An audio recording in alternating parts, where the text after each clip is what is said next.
Welcome back to the History of the Papacy podcast, a podcast about the popes of Rome and Christian Church. Prepare yourself to step behind the ropes and leave the official tour of the story of the popes and Christianity.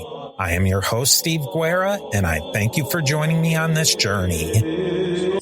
We finished our flyover of Gnosticism and the formation of the biblical canon.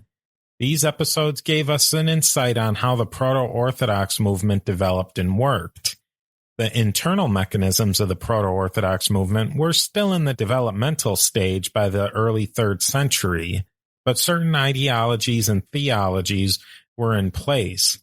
The Christian movement was becoming centralized and stronger with each passing year. It was gathering more converts and building a network of churches and hierarchs around the Roman Empire and beyond. This is in sharp contrast to the Roman Empire itself. Whereas the Christian movement, particularly the Proto-Orthodox movement, was gaining steam, the Roman Empire was collapsing into pieces. In the previous episode on the popes before the Council of Nicaea, we blasted through about 100 years of popes. But now we're going to slow down a bit and look at a slice of time of about 20 years, and an important 20 years it was. As in the last episode, there will be some popes we don't get to meet for very long, as they just didn't do much or there isn't much documentary evidence. But we are going to meet some characters who were not popes themselves, but played a critical role in the story of the time. We are well within the period known as the crisis of the 3rd century in Roman history. This was not a great time to be a Roman or live in and around the Roman Empire. We're talking about a time of economic and political collapse, not to mention plague and barbarian invasion. The empire split into 3 parts. In the northwest, Gaul and Britannia split off under rebellious leaders, and a big chunk of the southeast had broken off as well around the Middle East, part of Asia Minor, and Egypt. This was no joke. The Roman Empire was on life support and just limping along from one disaster to the next. One emperor would assassinate the emperor before him, and this cycle would repeat more times than a Justin Bieber song on a teenager's iPhone.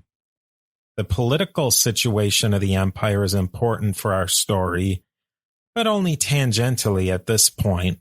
We'll talk about how great Roman politicians affected the Christian movement when necessary, but if you want to know how all the pieces fit together, one place you could go, and many of you probably have already, is listen to Mike Duncan's History of Rome podcast. He goes over the crisis of the 3rd century in great detail. Another place to go is actually a series of fiction books called the Warrior of Rome series by Harry Sidebottom. These books are incredibly well researched, as the author is a professor of ancient history at Oxford.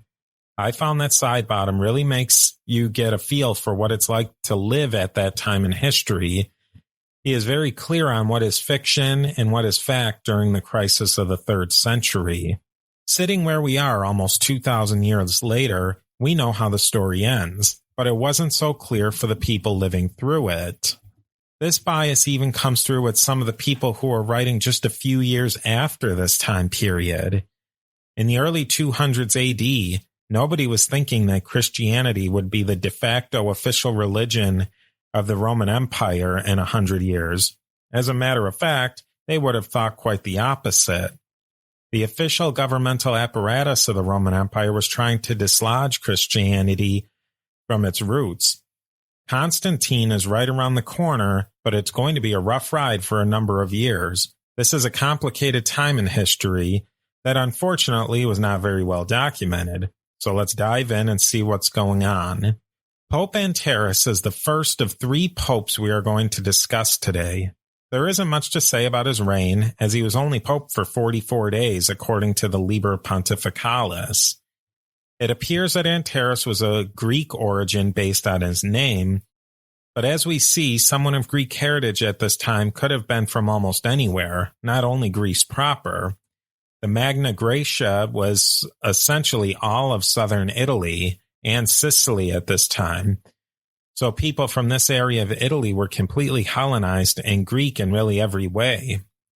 The most interesting thing about Anterus's reign was that he picked up the pieces of the whole Hippolytus Pontian mess, As we talked about during the previous pre-Nicene Pope show, Hippolytus was proclaimed as Pope and was operating his own movement a few years before Pontian was elected.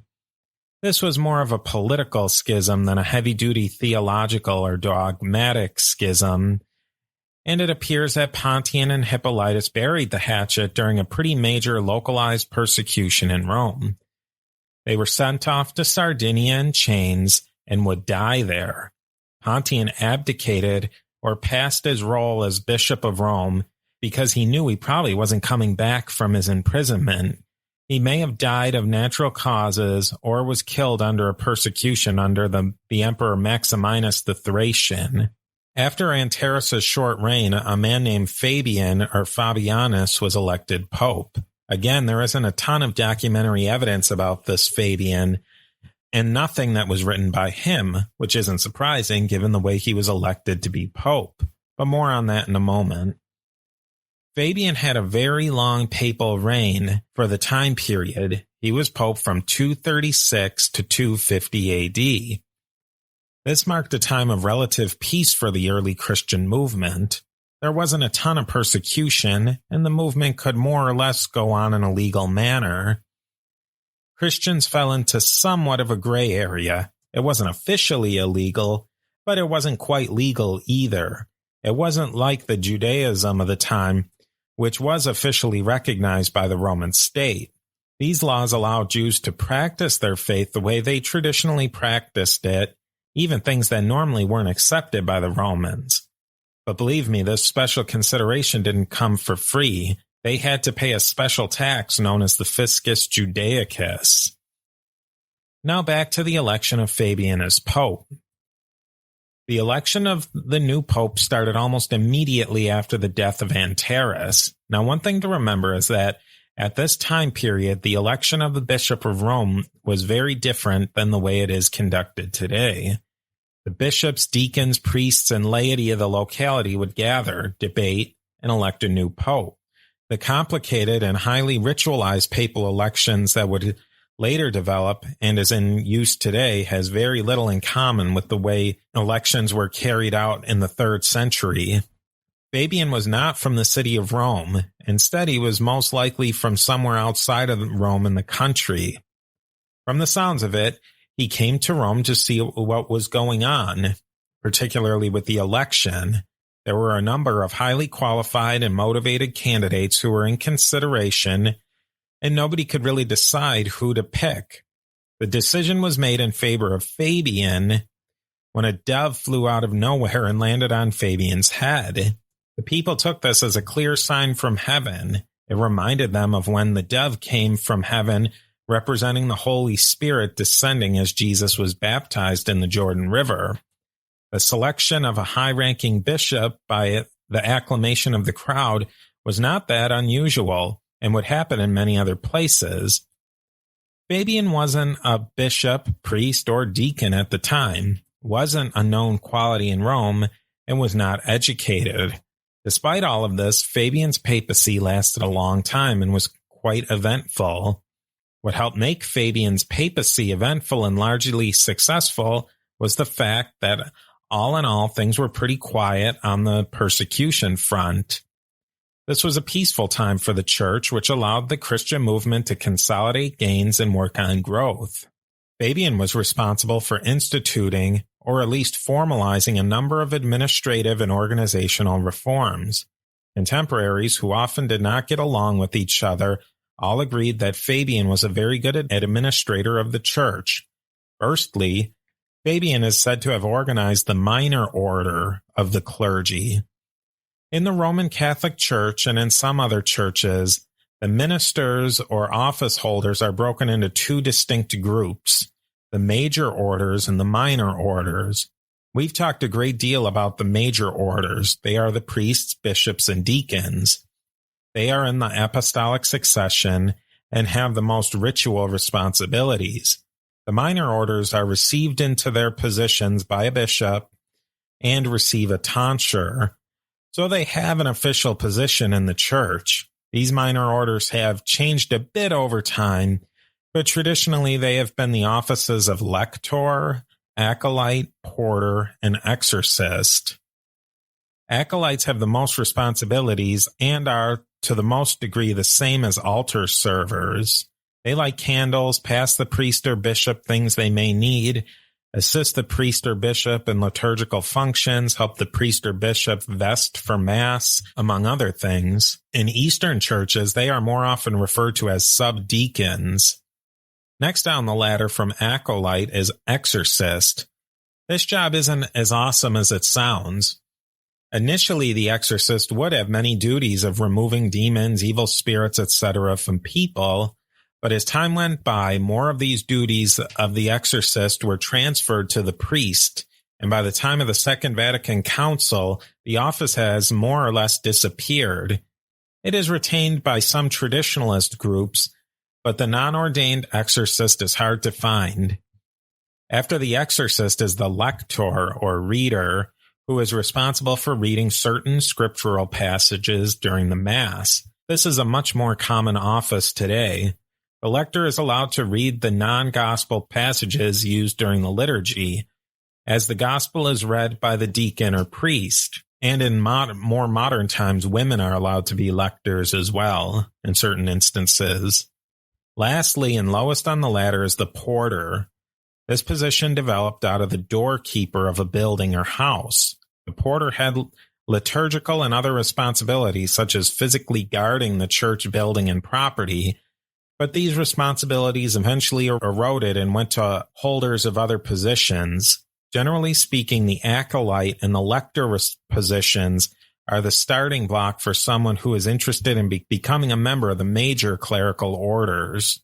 Organizing the minor orders wasn't Fabian's only administrative reform. He also divided Rome into 7 separate districts, which had a deacon to administer them. This is one of the first few steps towards the formation of the College of Cardinals. Not only did Fabian reorganize the administration of the church, but he also put forward a major effort of spreading the message of the church and gaining new converts. Fabian made a major push for growth into Gaul by sending 7 bishops from Rome to set up in some of the major cities, including Paris, Arles, Narbonne, Toulouse, Limoges, Tours, and Clermont. One of the most famous of these preachers and bishops was the one sent to Paris, or as it was referred to then, Lutetia.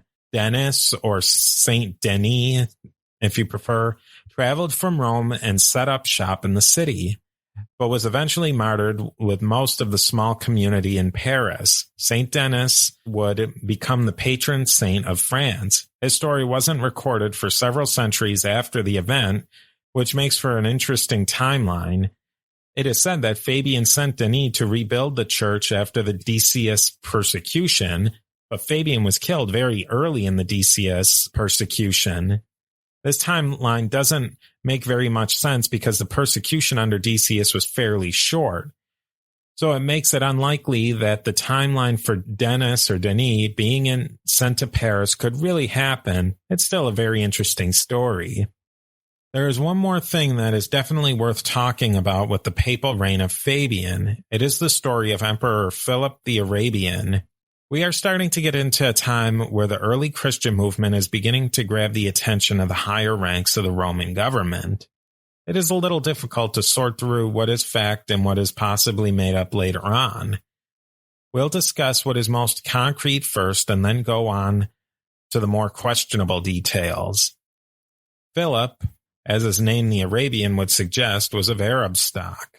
Christians, Jews, and Jewish Christians were populous in that region, so Philip undoubtedly would have had a lot of experience with these groups growing up there.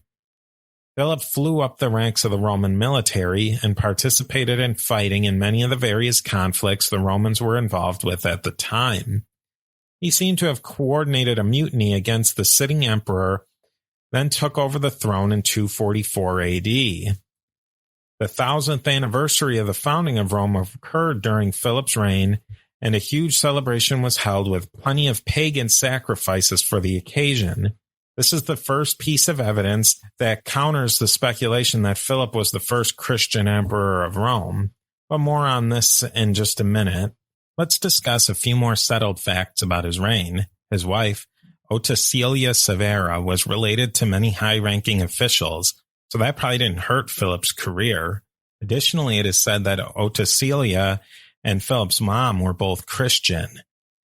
What is the evidence to say that Philip was a Christian or even sympathetic to Christianity? For one thing, there was not a major persecution during his time as emperor. This was a period referred to as the long peace of the church. But really, before this time, there weren't any centralized empire-wide persecutions. So maybe it is a clue, maybe not.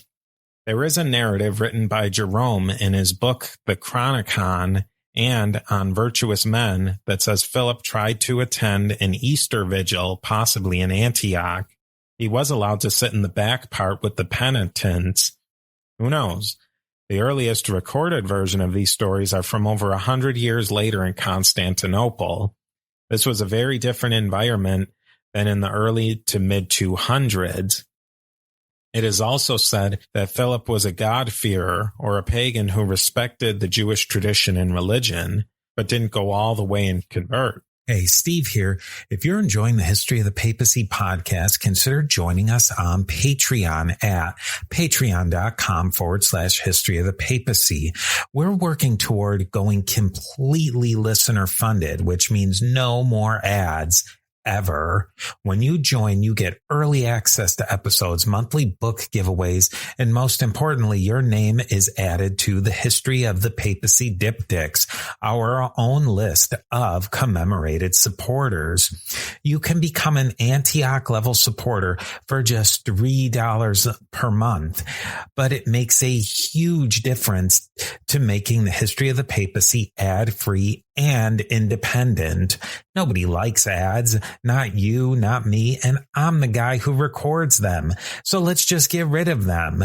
Visit patreon.com/History of the Papacy and join today. Hi, everyone. If you've been injured in an accident that was not your fault, listen up. We have legal professionals standing by to answer your questions for free. Call now and find out if you have a case and how much it's potentially worth. Call 800-910-7500. I'm here with spokesman John Wolfe. So, John, tell everyone listening who should call right now. Well, Maria, first off, thank you for having me here. It's always nice to answer the listeners' questions. Now, as far as who should call in, anyone who's been injured in an accident and think you deserve compensation, give us a call right now. 800-910-7500. You'll find out if you have a case and how much it's potentially worth. Thanks, John. You heard it, folks. Take advantage of this opportunity and call now. 800-910-7500. Advertisement sponsored by Legal Help Center may not be available in all states, not available in California. Additionally, a letter circulated during the time of Eusebius and Jerome about 100 years later from Origen to Philip that scholars seem to think is real. Origen's letters haven't survived, but if this letter did exist, it would be very interesting to think that a major Christian writer was corresponding with the emperor at this early time. What we know is that Philip was pretty relaxed about religion in general, but religious toleration wasn't going to last for very long. Philip was most likely assassinated and replaced as emperor by Decius in 249. Decius rose to become emperor from 249 to 251. It was a short reign, but an incredibly important one for our story. Again, if you want to learn more about Decius in this era, there are plenty of podcasts and literature where you can delve into more details. So what is the big deal about Decius for the early church? The big deal is the persecution of Christians Decius instituted. So what, you might say? We've been talking about persecution and martyrdom constantly. Seemingly every pope from day one was martyred.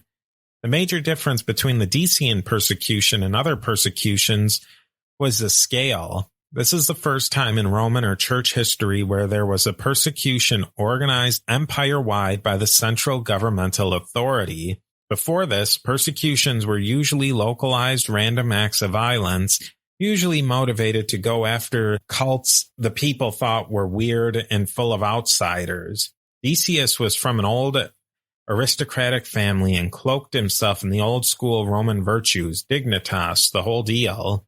He was very concerned with Roman morality and traditions along with reviving Roman religion. At this time, not only Christianity, but also the mystery cults were really starting to peak. Anyone with a mind for the traditional Roman worship could easily blame the terrible fortune of the empire at this time to the real, proper Roman gods not being properly taken care of. That was certainly Decius's position. He reinstated the office of censor, which was responsible for morality among other tasks. This is where Decius's persecution of Christians comes in. By this time, Christians must have made up a significant minority in many important parts of the empire, particularly in the wealthier eastern portion of the empire and the larger cities all across the empire. I really distrust when scholars come out and try to apply statistical methods to things that happened thousands of years ago. You are throwing a dart at the board and then applying your bias to come up with a number within 10 or 15, maybe even 20%. I stand by that the population must have been significant in many cities, especially in the east, but also in Rome and Carthage in the Western Latin-speaking part of the empire. We aren't just talking about numbers here, though. The early church was developing an administrative hierarchy, while the Roman Empire couldn't seem to hold together anything during the crisis of the 3rd century. Alexandria, Antioch, Jerusalem, and a number of the other major cities in Asia Minor were under the control of the Palmyrene Empire, and the cities of Gaul and Britannia were outside of the empire's control as well. But the church went through all of these borders. Christians weren't the only group with this type of organization, but theirs was the most centrally organized. It isn't surprising to see that Decius would have a problem with the Eastern religions, which he saw as degrading Rome, and especially the Christian movement, which was not only some sort of Eastern nonsense, as he would have seen it, but also was essentially a fifth column inside of his empire. It seems the way Decius or his government organized and planned this persecution was to root out a fifth column element. The Romans clearly did not like groups that weren't participating in their religious rites. In the Romans' view, if the gods were not appeased, they were not going to give all the good things the state needed to survive. It was a matter of survival, and the people who refused to appease the gods were really messing up the whole system. These two factors, a separate effective governing structure and the refusal to participate in some of the most important civic duties of the empire, was enough motive for Decius to really go after the Christians. From what I've read about the topic, it seems to me the persecution was administered in what we today would call a counterinsurgency program. All the Romans were trying to do was get the people to sacrifice to the gods. For the most part, they didn't really care how people did it. All they cared about was that people actually did it. It seemed that individuals would be told to go to temple on an appointed day in order to sacrifice. The sacrifice could involve burning incense, taking a libation, or eating some sacrificed food. The Roman authorities seemed to have thought it wasn't a big deal. It was described by one scholar as similar to pledging to the flag in the United States. It really gets under some people's skin when someone objects to pledging to the flag.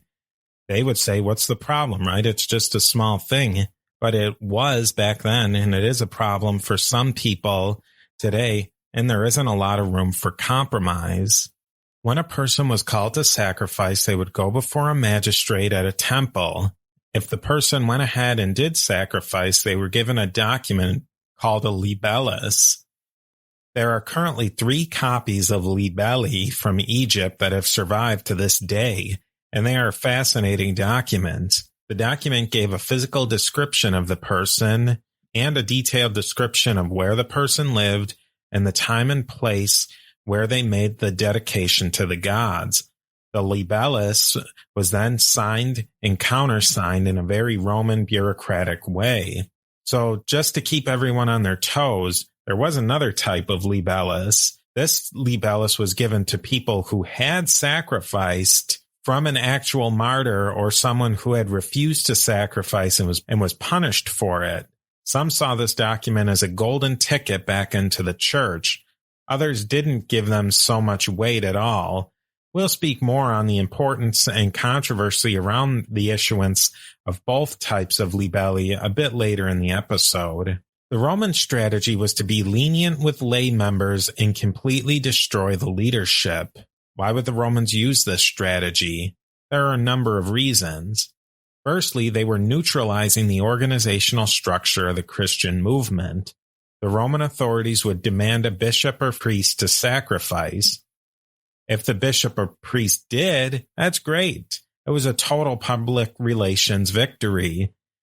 See, even your leaders do their duty, so why won't everyone else? Now, if a bishop or priest did not sacrifice, there was no quarter. They would be beaten, tortured, humiliated, and killed in front of everyone, such as in the arena or public square. This plays into the Roman strategy to get the rank and file to sacrifice. The Romans figured if they could humiliate the leadership enough, it would drive a wedge between the bishops and the laity.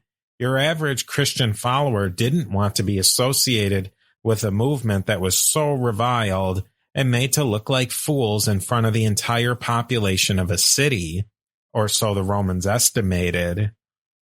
Another wedge that was attempted to be driven between the laity and the leadership was that if a regular, non-clerical member of the church went and sacrificed, that person would be left alone. No further punishment, nothing.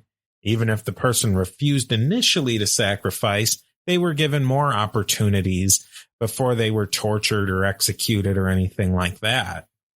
We have records of people being burned to death, killed in the arena by wild animals, tortured to death, and from Eusebius we learn one locale was known for using chemicals to burn people to death. A number of modern scholars, such as Candida Moss and her book The Myth of Persecution, think the Christian persecution was either complete fiction or not nearly as large as early Christian writers made them out to be. I am of the belief that the persecutions were not as widespread or killed the number of people claimed by the early Christian writers, but to call them fictive or overblown seems to me not only to be insensitive, but also belies the record. In the last episode, we spoke of the aversion of the Gnostics to martyrdom. Why would the Gnostics write so much about proto-Orthodox bishops encouraging their followers to go to martyrdom if for the most part the persecutions were either non-existent or so small as to be insignificant? This was a major point of argument between the Gnostics and the Orthodox. Why did this initial full-fledged persecution fail to take down the Christian movement? For one thing, the persecution never got a chance to completely develop since Decius died after only 2 years on the throne. In July of 251, Decius was killed in battle against the Goths, making him the very first Roman emperor to be killed in battle. That certainly took the wind out of the persecution's sail, and nothing was going to change the existential problems that were facing the empire. The empire was split in three, with groups pushing in all along the northern border and a strong Persia making incursions in the east. The economy was falling apart, and major plagues reduced the population inside of the empire. Persecuting a minority group may have felt good, but it didn't do anything to change any of these issues. I think of the Decian persecution in this way. You know how when you or your child has an infection and the doctor or pharmacist says you must take the entire course of the antibiotic the way they've prescribed it? That is because if the infection is not completely eradicated, it will actually become stronger from the medicine. The strongest elements become even stronger. This is what happened with Decius's persecution. He didn't have really much of a chance of completely uprooting the Christian movement from the fabric of Roman society, so this incomplete persecution never had a chance of success and really made the movement stronger as a result. Although the persecution of Decius wasn't much of a success, That doesn't mean it didn't really rock early Christianity to its core. It probably exacerbated the gap between the Gnostic and the Orthodox, but more importantly for our story, it caused huge rifts in the Orthodox Catholic movement. After Fabian was killed in early 250, another pope would not be elected for nearly a year and a half right before the death of Decian. The church in Rome was under so much pressure they couldn't even meet in order to select a new leader. There was also a huge conflict over who sacrificed, who didn't sacrifice and was punished and died for not sacrificing. There was also a huge conflict over which Christians had sacrificed and those who chose not to sacrifice and were punished for it. We'll set up some of the background in this episode and then go into detail about some of the fallout from this persecution in the next.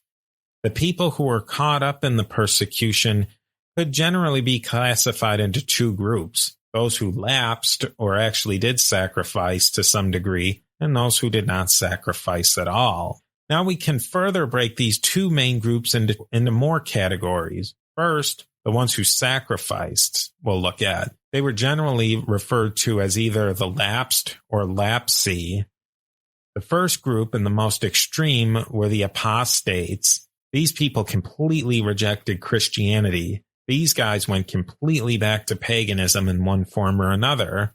Then you have sacrificanti and the thurificati, who did some level of sacrifice, enough at any rate to get their libellus, but who did not reject the Christian faith. I would think that this would be a fairly large group of people, since most people really go along to get along. Let me sprinkle a pinch of incense on this altar so I can get out of here, go back to work. Then lastly, you have the libellatici. Now, just to confuse things a little more, libellatici could be used two completely different ways. The first way the term libellatici was used was for people who somehow got their hands on a libellus. Maybe they had a friend or brother-in-law who gave them a libellus.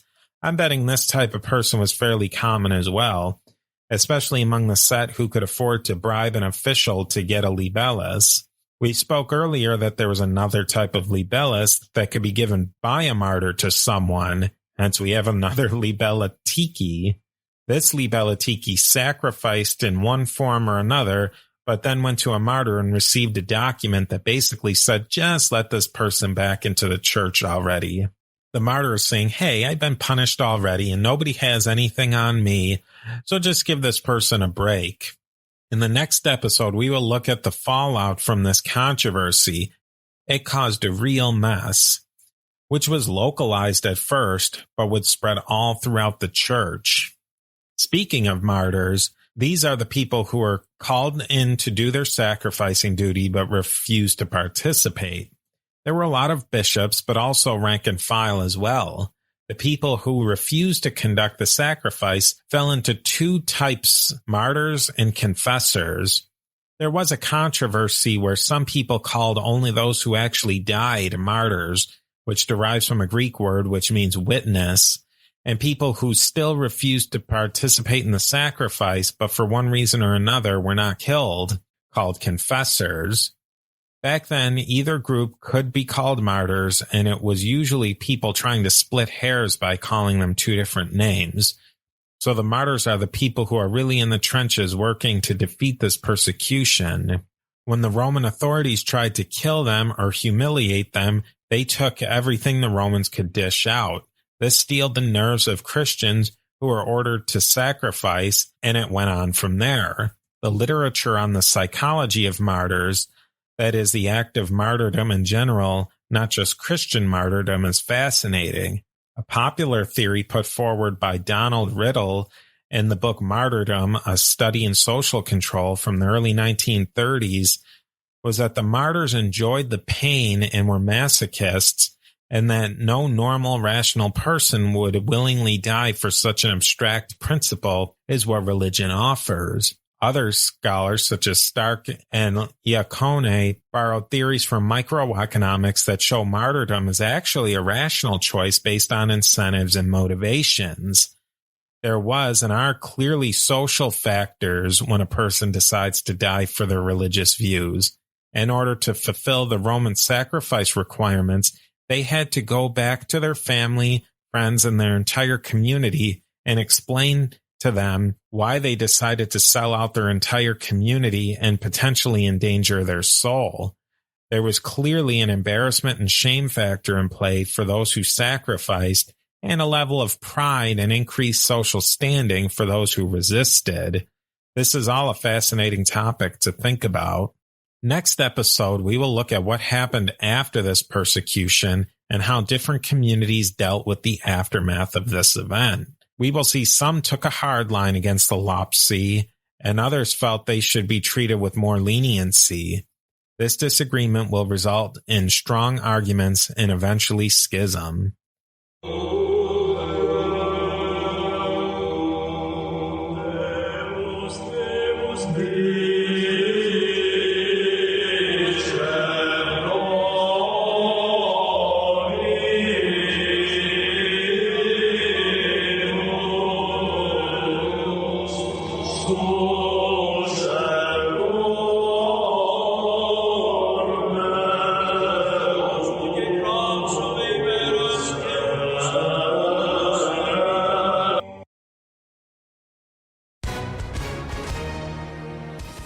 Hi, everyone. If you've been injured in an accident that was not your fault, listen up. We have legal professionals standing by to answer your questions for free.